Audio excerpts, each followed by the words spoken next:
ব্যাঙ্গালোরের এই প্রফেসর ক্লাসরুমের মধ্যে একজন মুসলিম ছাত্রকে বলছে তুই আতঙ্কবাদী। ভিডিওটি ভাইরাল হওয়ার পরে এই প্রফেসরকে সাসপেন্ড করে দেওয়া হয়। কিন্তু কথা হলো কিভাবে বিজেপি ও আরএসএস এর নেতারা ঘৃণার রাজনীতি করতে করতে মানুষের মধ্যে ঘৃণার এত বিষ ঢুকিয়ে দিয়েছে, আর ওই নেতাদের সমানভাবে সহযোগিতা করেছে আমাদের ন্যাশনাল মিডিয়াগুলো।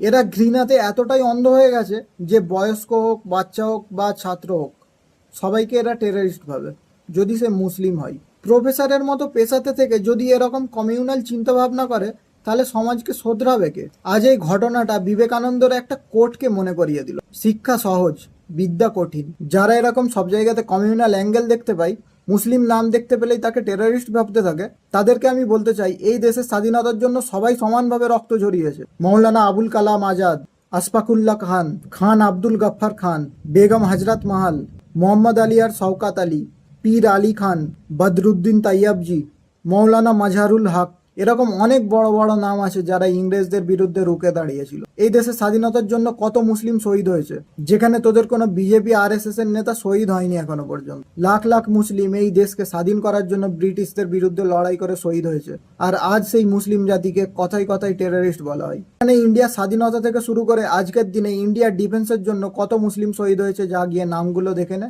আর আতঙ্কবাদীর কোনো ধর্ম হয় না। ডিফেন্সের তথ্য লিক করতে গিয়ে তো অনেক হিন্দুও ধরা পড়েছে, কই তাদের বেলাতে তো এরকম টেররিস্ট এরকম মুভমেন্ট চলে না। আচ্ছা শোন, আরো কিছু তোকে আতঙ্কবাদীর নাম বলছি আজ, যারা ডিফেন্সের তথ্য লিক করতে গিয়ে ধরা পড়েছে। DRDO scientist Pradeep, IAF civilian Sumit Kumar, YouTuber Jyoti Malhotra, Nishant Agarwal, Ravindra Muralidhar Varma. কিন্তু এগুলো থেকে কি প্রুফ হয়?